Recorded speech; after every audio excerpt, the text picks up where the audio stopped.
Bonjour à tous, bienvenue au Plugin Café. Nous sommes ici au cœur de la butte aux Cailles, dans le 13e arrondissement de Paris. Et ce soir, nous avons rendez-vous avec une personnalité aux multiples facettes. Révélé aux yeux du grand public en 2010 en participant à l'émission de TF1 La Ferme Célébrité en Afrique, il a pourtant bien d'autres choses à nous raconter. Il a été 6 fois champion du monde de boxe dans toutes les catégories confondues.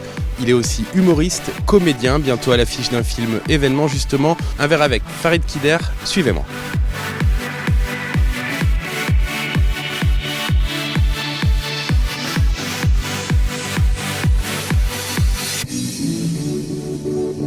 Bonjour Farid Kider. Bonjour, enchanté, toujours pareil. Merci beaucoup de nous recevoir ici. Alors pourquoi tu as choisi ce bar exactement ? Ce bar, c'est parce que c'est l'un des bars les plus branchés de Paris.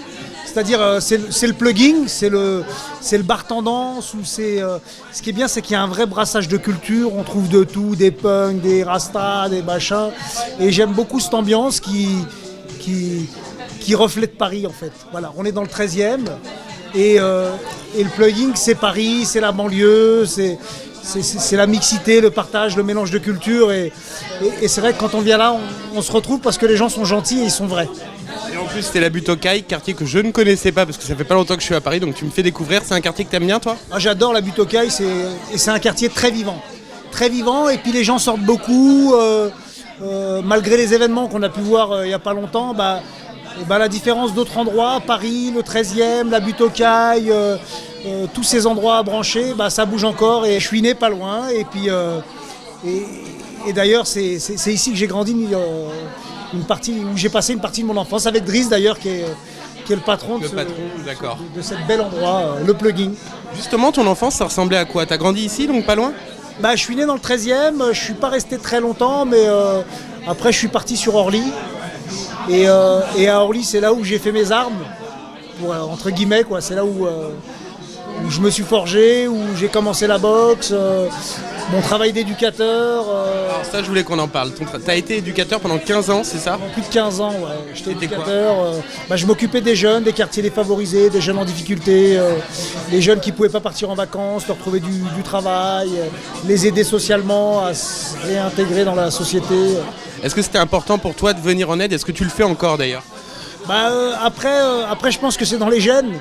Parce que quand on a été élevé dans le social, entre guillemets, donc à aider les gens, et puis surtout dans le milieu où j'ai grandi, donc c'est un milieu modeste, donc il y avait beaucoup cet échange, ce partage, cette entraide. Parce que c'est vrai que quand on n'avait pas de lait ou de l'huile, on allait chez le voisin, et puis demain c'est à mon tour, aujourd'hui c'est à toi, puis le partage des plats. C'est vrai qu'on avait, il n'y avait pas ce qu'on vit aujourd'hui, les tensions, le racisme, l'antisémitisme, l'islamophobie, choses qu'on retrouve beaucoup en ce moment, que nous, à notre époque, quand on est gamin, on n'a pas tous ces soucis, quoi. Les juifs avec les musulmans, les chrétiens avec les cathos, voilà. Est-ce que c'est une force pour toi aujourd'hui d'avoir grandi en cité ? Moi, personnellement, je pense que c'est une force. Ça m'aide dans la vie de tous les jours. Enfin, toi, ton avis, c'est quoi ? Je pense que c'est une qualité en plus que les gens n'ont pas quand on ne l'a pas vécu. En fait, c'est l'école de la vie, je pense.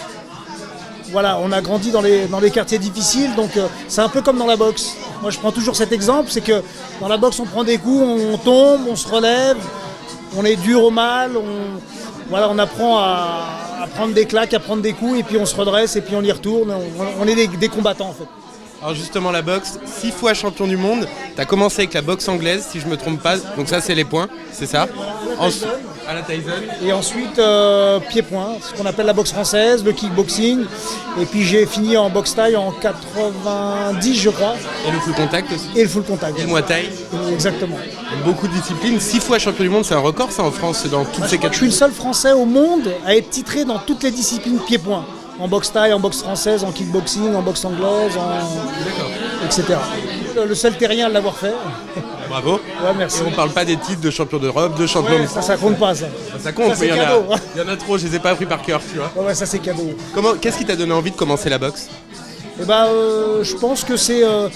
j'étais un petit teigneux, j'aimais bien la castagne quand on était gamin. Et puis après, je pense que c'est de famille. On avait des cousins qui boxaient, et puis après j'ai découvert ça tout doucement. Et puis après, je suis tombé dedans, comme dans Astérix.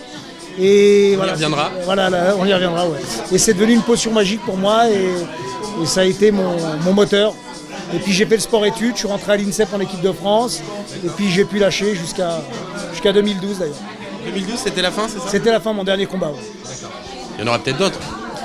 Peut-être. On verra. Il y en a d'autres. Il y a d'autres combats, mais dans d'autres disciplines et dans d'autres branches, on va dire. Si, bon, c'est un peu bateau comme question, mais si je te demande de me raconter soit une anecdote, soit ton meilleur combat, celui que tu retiens le plus. Dans les derniers, je pense que ça va être le Japon, le K1 au Japon. Dans 50 000 personnes, c'était extraordinaire. Une grosse branlée à la grosse star japonaise. Ouais. Bon, quand je suis arrivé, tu sais, je suis le petit Parisien avec mes lunettes. J'arrive, celui-là, on va se le faire. Puis au final, je suis sorti gagnant de ce combat et je pense que c'était la fierté. Surtout quand on arrive, vous mettre la Marseillaise, l'hymne national, etc.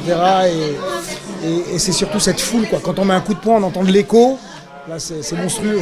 Alors, je disais tout à l'heure en te présentant artiste aux multiples facettes, parce qu'il faut rappeler que tu es humoriste, que tu es comédien. Tu as fait plein de films dans lesquels tu es apparu au début. C'est un peu le bordel, mais ouais. Il y en a pas mal. J'ai vu, le premier c'était en 2007, c'était un film qui s'appelait Dans les cordes, c'est ça? Dans les cordes, ouais, avec Richard Anconina. D'ailleurs, on tourne ensemble dans Star 80, on en a reparlé, il s'en souvient très bien. Et il y avait Richard Boringer. C'était une petite apparition que j'avais faite dans ce film, mais qui était sympa. Et puis après, j'ai continué à évoluer doucement. Et aujourd'hui, je m'investis beaucoup plus qu'avant parce que il n'y a plus la boxe, c'est la retraite comme on dit. Et là, il y a des belles surprises qui vont arriver bientôt. Alors, avant de parler de la surprise, juste Astérix aussi. Alors là, tu partages l'affiche avec, bien sûr, on le sait, Gérard Depardieu, entre autres, et pas mal de sportifs. Il y avait Schumacher, il y avait Zidane. Francis Lalanne. Un grand sportif. Ouais, très grand sportif. Très grand sportif, Francis Lalanne. On le retient. Quel souvenir tu gardes de ce tournage? Mémorable. Et exceptionnel. Les conditions de travail étaient magnifiques, c'était magique. Il n'y avait pas d'autre mot. On était dans des hôtels. C'était grandiose en fait. C'est un film qui a coûté quand même 80 millions d'euros. Moi j'étais le lanceur de javelot, un athlète grec. Bon, c'est vrai qu'il y a beaucoup de scènes qui ont été coupées parce que j'ai fait beaucoup plus de scènes. Et comme le film était très long, il y avait 3h40, donc il a fallu le compresser un petit peu. Et donc il y a beaucoup de scènes où j'ai joué qui ont été coupées. Mais sinon ça reste un souvenir. C'était extraordinaire. Ce film, il était créé par Langman, Thomas Langman, qui est un ami à toi et qui était ton producteur déjà à l'époque, c'est ça? Qui était mon sponsor dans la sponsor. Voilà. Et aujourd'hui, je retravaille avec lui. Sur Star 80. Sur Star 82 et je suis son collaborateur direct. Donc je travaille en direct avec lui sur Star 80 et sur d'autres films qui arrivent. On en reparlera pour le prochain interview, je pense. D'accord. Alors juste Star 80, tu n'étais pas dans le premier. Tu n'es pas un chanteur des années 80. Star 80, c'est surtout que j'ai travaillé sur la logistique du film avec Thomas Langman. Et connaissant Thomas dans sa folie, c'est lui qui réalise le film. Hein. Il fait quasiment tout. Et voilà, il y a des scènes où j'interviens sur ce film, pas dans la chanson parce que c'est une histoire. Et voilà, moi je trouvais ça sympa c'était pour... Voilà, c'était un petit clin d'œil. En plus, les conditions étaient bonnes. J'ai vu que vous aviez tourné à la montagne, il me semble, c'est ça? On est resté un mois à Courchevel. On fait le Vélodrome bientôt, avec plein de surprises. Je ne peux pas le dévoiler pour le moment. Donc on a le stade Vélodrome en fin août, début septembre. Et après, on part sur Las Vegas 2 semaines, en septembre, chercher les Kool and the Gang, qui eux aussi sont dans le film. D'accord. Ah oui, ça va faire du monde. Voilà, donc c'est un très gros film. Juste pour rester dans le sujet des années 80, ton tube à toi des années 80, c'est quoi? Il y en a beaucoup, hein. Mais je vais faire un hommage à... En plus, j'en écoutais une ce matin, qui était très sympa, qui est de Félix Gray, La Gitane. D'accord, qui a été reprise par Jean-Pierre Savelli, qui faisait une très belle version de cette chanson d'ailleurs et qui est dans le film Star 80. Jean-Pierre et Sloan.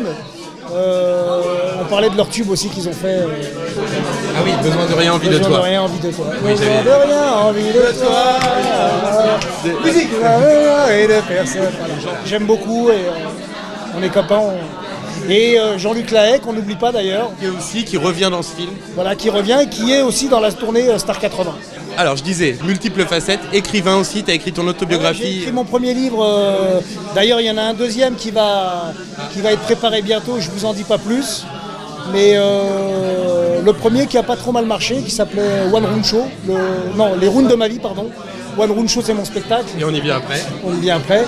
Et voilà, c'est un témoignage en fait sur mon parcours qui est quand même assez important pour un jeune d'une quarantaine d'années. Justement, j'avais vu une rumeur par rapport à ce livre que tu as écrit, comme quoi tu voulais t'avais l'idée d'en faire un film. Ouais, c'est toujours en projet. D'accord. On y travaille. Puis un film, c'est long.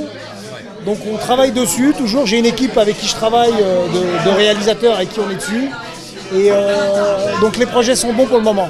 Juste, je voudrais revenir aussi, parce que ça a quand même, on en a parlé dans les médias et tout, tu étais en prison. Ouais, malheureusement. Qu'est-ce qui s'est passé? J'ai été victime encore une fois. Et voilà, je me suis retrouvé dans une affaire. D'ailleurs, si je suis dehors, c'est qu'ils ont compris que j'avais rien à voir. Et il y aura un jugement, il y aura réparation. Et je suis passé voir le juge il n'y a pas longtemps. Même lui ne comprend pas ce que je faisais. En fait, ma mise en détention. D'accord. Voilà, donc c'est une erreur. On m'a mis en prison pour des faits où j'ai jamais eu lieu. On m'a jamais vu sur les lieux. La victime. D'ailleurs, heureusement que la victime, quand on est passé en confrontation, elle a dit « Je ne sais pas qui est M. Kider, je ne l'ai jamais vu ». Donc c'est aussi grâce à la victime que je suis sorti parce qu'ils ont pu s'apercevoir que j'avais rien à voir dans cette histoire et que j'étais copain avec Arnaud, un ami avec qui a été aussi qui a été entendu dans cette affaire. Donc aujourd'hui, toujours présumé innocent, hein. Oui, bien sûr. Pas de jugement, donc je suis présumé innocent et puis on verra le jour du jugement ce qui se passera. Je pense qu'il y aura un non-lieu et on demandera réparation. Bon, en tout cas, tu es sorti il y a quelques mois maintenant et depuis les projets se multiplient. Les projets se multiplient. Bon, donc c'est On regarde devant, comme on dit. Ça fait partie des épreuves de la vie. Je m'en serais bien passé, mais c'est comme ça. Oui, on a tous des moments durs et des moments plus drôles, comme ce One Run Show. Alors là, comment ça t'a pris l'idée de faire un spectacle comme ça? L'idée du spectacle, c'est parti de... Toujours pareil, moi je suis très drôle, quoi. J'essaye d'être très drôle. C'est dur de dire qu'on est très drôle quand on ne l'est pas. mais voilà, j'ai plein de copains humoristes et puis j'aime la folie. Donc j'avais envie de me lancer dans plein de choses. Et voilà, il y a eu le One Room Show qui est arrivé, avec un copain qui s'appelle K, qui est auteur. Donc on est parti sur une idée ensemble. Vous l'avez coécrit tous les deux? Voilà, coécrit avec Yacoumbe. Et là, je suis en écriture du deuxième spectacle. Et je parle du milieu carcéral, je parle de mes aventures, de ce qui se passe. Voilà, je pense qu'il y a du très drôle qui va arriver.